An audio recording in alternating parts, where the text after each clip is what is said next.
Petero wa kabiri igice 3 ku murongo w'9 havuga ngo umwami Imana ntitebeje isezerano ryayo uko bamwe biyumvira kwiritebya, ariko yihanganira mwebwe, ntigomba ko hagira abahona, ariko igomba ko bose bihana. Amen. Iri ni ijambo ry'Imana. Umwami Imana ntitebeje isezerano. Mwene data urimo uranyumviriza, urashobora kuba warambiwe muri uru rugendo kubera ibibazo uri muranyuramwo, kubera uburwayi, kubera inzara, kubera amadeni. Urashobora kuba warambiwe, ariko reka ndakubwire ngo niwihanganire n'ibyo bibazo urimo. Umwami Imana ntitebeje isezerano. Umwami Yesu araje. Umwami Yesu aragarutse. Mwene data, nawe urashobora kuba wicaye uzi ko umwami atazagaruka, ariko reka ndakubwire ngo aragarutse. Aje vuba. Aje vuba. Yamara yarakwihanganiye kugira ngo wewe wihane. Yamara yarakwihanganiye kugira ngo uve mu byaha. Wewe ntuzurimbuke.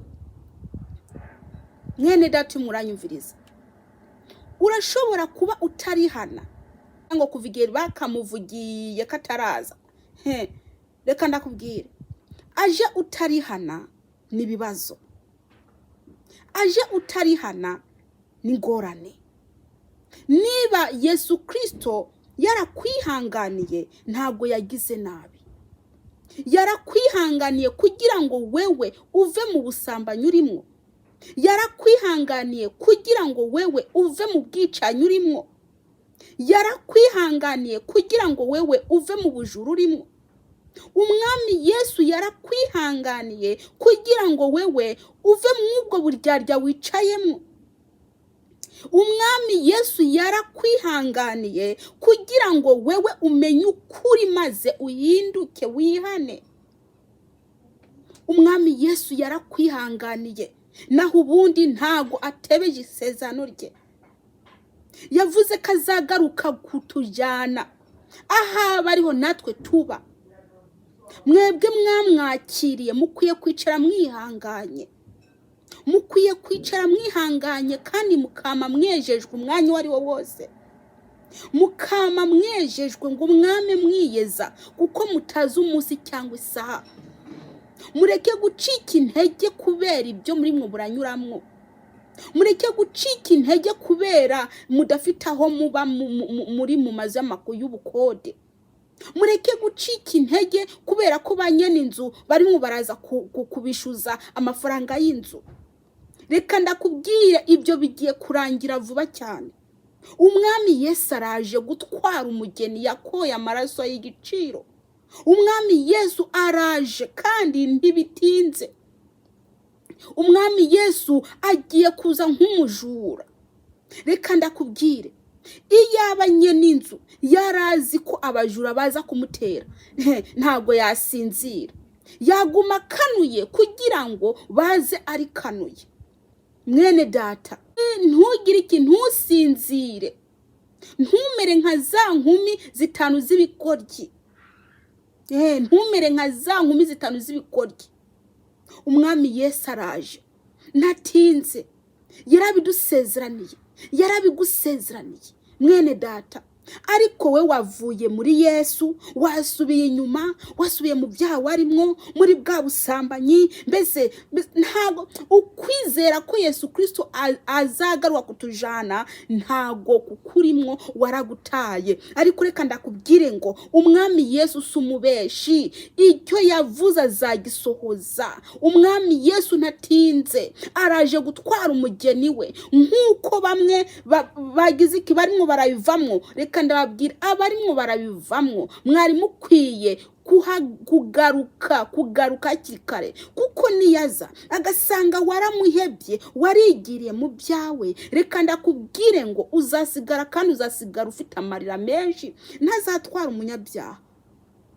Yesu ntago azatwara umunyabyaha, ntago azatwara abantu banze kwihana. Yego arabihanganiye ngo mwihane, ariko mwanze kwihana, muguma mukora ibyaha bitandukanye, murabajura, murabarozi, muragambanira bagenzi banyu, mwicira bagenzi banyu mu mitima yanyu.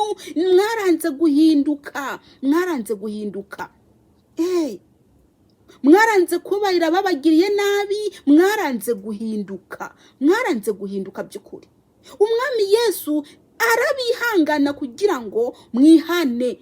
Ubutumwa bwiza bwa Yesu Kristo burimwo buravugwa hose, burimwo buravugwa binyuze mu ndirimbo, mu bahanuzi, mwivuga butumwa. Ariko mwebwe ntago muriko murabona ko Yesu Kristo ari mwarabihanganira. Hazagera igihe ivuga butumwa rihagarare, hazagera igihe indirimbo zihagarare, hazagera igihe Bibiliya ntibigisomwa, kandi hazagera igihe umwami Yesu niyagaruka byose bizabirangiye. Nta kwihana kuzakuriho, kandi wewe uri n'amahirwe, ukiri muzima, Imana itarakwaka uwo mwuka uri murahumeka. Wewe uracafite amahirwe yo kwihana. Wewe Imana ikigutija ko kuka gusa. Imana igakuruye ikagakura mu zuru, ikagatwara wabugowe, ikagatwara utarihana wabugowe. Nubwo mwabaye banyanzihanejo, nzihanejo, ejo hariho oya, ejo sahawe, ejo ntagarahawe. Mukwiye kumenya ko umwanya n'umwanya urupfu rwaza rukabajana. Mwari mukwiye kwitegura umwanya n'umwanya. Yesu Kristo araje, ataje vuba naho, ataje uyu munsi cyangwa ejo. Urupfu rwaza uyu munsi cyangwa ejo. Bene data, ni kubera iki muriko murarangara? Ni kubera iki mudashaka kwihana? Muriko muri yandarika, muriko murakora ibyaha, muriko murabinywa nk'amazi, nimushaka guhunga urupfu. Ariko nimwapfa mupfiriye mu byaha, cyangwa se Yesu Kristo akaza agasanga mwibere mu byaha, ndababwiza ukuri ijuru naryo muzajamwo. Mwarabwirijwe kenshi, muguma mwumviza indirimbo, kandi murabambira mukumviza ubutumwa, murabambere mukumviza indirimbo z'Imana, murabambere mukwirukira kuri YouTube aho abantu bagize iki bariko barigishiriza. Ariko gufata rya jambo ngo urigenderemwo, ngo ukore ibyo rimwe iragusaba, byarakunaniye. Mwaraburiwe kenshi mwanga kumva, ariko reka ndakubwire ngo umwami Yesu ntago azaguma bihanganiye. Yesu Kristo ntazaguma bihanganiye. Nimba bari mwarabihanganira, ariko ntago azaguma abihanganiye. Azaza nk'umujura, azaza nk'umujura. Mwene data, tandukana n'ibyo uri murakora. Ubwo bwibone bwawe ubureke. Uko kwirirwa mu masaro upfusha ubusa amafaranga hakuyafashisha abatishoboye, imfubyi n'abapfakazi, mugenda mukayarunda mu bisuko bitazabagira akamaro. Ibyo bizabarimbura. Ibyo bisuka ibyo. Ijambo ry'Imana ntabwo ryemera umukristo ko yisukisha. Ariko mwebwe ngibyo ibipfundo mu mitwe yanyu. Reka ndabwire, nubwo mwafata amaproduwi 600 igihumbi mukarunda mu mutwe, ntago muzigera mugira imisatsi y'abazungu. Nubwo mwofata amavuta atukuza 15,000 mukayishirako, ntago muzigera muba abazungu. Mwebwe muri murapfuba gusa, muriko muripfubya, mukipfubya namwe ngo muriko mashaka abazungu. Ntago muzigera muba abazungu kirazira. Ntago muzigira muba abazungu. Ubwo bwiza muriko murashaka mubushakira mu bintu by'ikuzimu. Reka ndabwira, nimba ushaka ubwiza, nubushakire mu gukora ibyiza udacogora. Kiranukira Imana. Niba ushaka kuba mwiza, kiranukira Imana. Ukora imirimo myiza yo gukiranuka, utake umuntu w'imbere. Hanyuma kino kintu kinyuma, uyu n'umubiri uri murakosha, uyu ejo bundi uzabora, bazakwita intumbi. Mwene data mukobwa we, yewe mubyeyi we, ejo bundi bazakwita uwapfuye, ati kanaka yapfuye. ejo bundi bazaguta hariya baguhambe, inyo zitangire kujoga mw'uwo mubiri. Uwo mubiri urimo uritaho, urimo urawitaho. Reka ndakubwire ngo reka uwo mubiri ejo bundi ugiye kukwihakana. Ugiye kukwihakana. Muranga gukurikira Yesu, mugashaka kunezereza uno mubiri. Reka ndakubwire, ejo bundi uwo mubiri uraboze. Ejo bundi uwo mubiri ugiye kubora. Nimushaka Imana, mwihane ibyaha, mwicare murindire Yesu Kristo. Araje, aje vuba, aje guhemba, aje guhana buri muntu ibikwiranye n'ibyakoze. Aje guhemba, aje guhana, kandi ibyo biba nibyo uzasarura. Ntago ushobora kubiba intobo ngo uze wimbure intoryi. Ntibibaho. Icyo umuntu abiba nicyo azasarura. Wewe rero wibereye mu byaha urimo urabiba. Bandanye ubiba. Wewe uri mu busambanyi, bandanye ubiba. Wewe uri mu bujura, bandanye ubiba.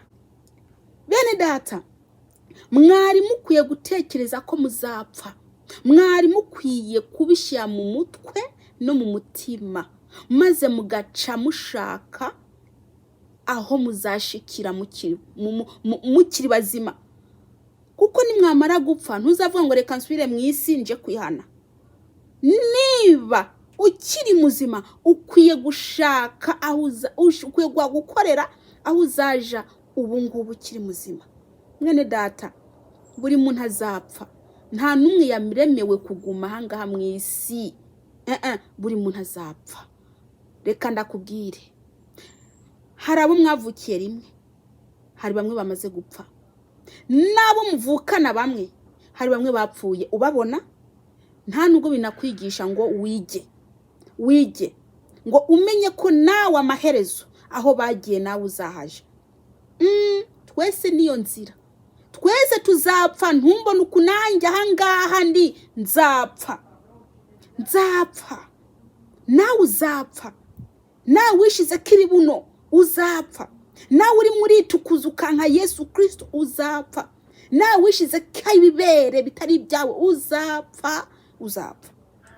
Nawe uwisiga ibintu ku minwa, reka ndakubwire uzapfa. Ikiruta byose ni ugupfira mu mwami. Mwene data, hahigwa abapfa bapfira mu mwami. Hahigwa abapfa bapfira mu mwami. Yesu nashimwe cyane. Umwami Imana ntitebeje isezerano nkuko benshi barimo bariyumvira, nkuko nawe uri muri yumvira ngo yatinze. Kandi ubwo ntatinze, arindiriye wewe. Kandi kanakubwira igihe cyo kurindira kizarangira agira iki? Aze gutwara umugeni. Niba ubona ko yakwihanganiye kuva kera, ntiwihane. Urupfu ruraje rumutanga, ruze rugutware, upfira mu byaha. Mwene data, abapfuye bapfiriye mu byaha hari ahantu barimwo barababazwa. Nta munezero bafite kuko ntawo bakoreye bakiri mu isi. Umunezero ntawo bafite. Uguseka ntako bafite kuko ntago babikoreye bakiri mu isi. Rero barimwo bararya bya bindi babibiye mu isi, bya bindi babibye bakiri mu isi. Rero nawe udashaka kwihana uzabasangayo, ugende mbese muririre hamwe, muborogane hamwe, ubafashe kuboroga, kuko uzaba ugiye kugira iki? Gusarura ibyo wabibiye mu isi utarava mu mubiri.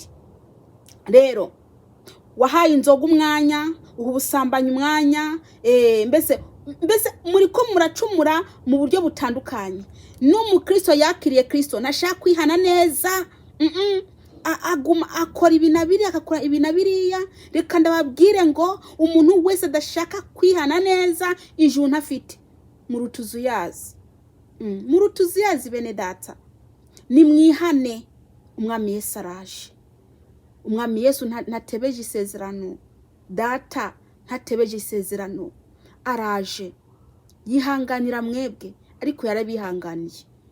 Mwaranze kumva.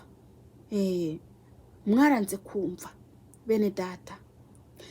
Ijambo ry'Imana nkunda cyane riri mu byahishuro Yohana igice 22 ku murongo wa 12 niho hambwira ngo ndaza vuba nzanye ingero kugira ngo ngerere umuntu wese bikwiranye n'ibyo yakoze. Ngo ndaza vuba. Umwami Yesu araje vuba. Yarabihanganiye kera ariko mwaranze kumva, none haraje vuba. Araje vuba. Ugukoma induru kwawe ntago kuzamugumiza iyo. Uko utumva ko we ntago kuzamugumiza iyo, reka da. Araje vuba. Nimba wewe utamushaka mwene data, hari haba mushaka, hari haba murindiranye igishika. Nimba udashaka kuva mu byaha, hari haba hatonije kubivamo kugira ngo baze bigire mu ijuru. Nimba wewe udashaka uwo mwami Yesu, hari haba mukeneye rwose bari kubaramuririra umwanya n'umwe atuzaza ryari. Atuzaza ryari uza kudutwara. Hariho abari kubaramuririra kubera ko bishakira kwitahira, ariko wewe uri mwanezeza n'amabuno y'abagore, amabere y'abakobwa disi, yego, ibituza by'abasore, ibituza by'abagabo, yego, biriko nibyo biriko birakunezereza. Satani yarabahumya amaso, yego, abakundisha isi, ntagashaka ko muva mu isi, muguma mwihambirira mu byaha kubera ko byabaryoheye. Reka ndababwire ngo umwami Yesu ntago azaguma bihanganiye. Araje. Yesu araje. Yesu araje. Wewe ukurugutura ugutwi umenye ko Yesu aje. Araje. Yesu araje. Mukwiye kwihana mugatandukana n'ibyaha byanyu muri ko murakora. Yesu araje. Ntatinze. Yesu araje. Buri muntu akwiye gutandukana n'ibyaha. Yesu araje mwene data. Reka kwibohera mwayo mabuno y'abagore. Samsoni baramumwoye imisatsi. Yego, Samsoni Delila rwose yaramumwoye umusatsi, yigo arasinzira ku bibero bya Delila we. Samsoni ni nako namwe barimwo bamwe imisatsi bazaheba n'imitwe yanyu bayikate. Reka ndababwire, uwo Delila muri ko muremera ngo akora iyo mitwe yanyu ngo abakarese mu mitwe, Yesu yaza gasanga bimwe barawukaresa.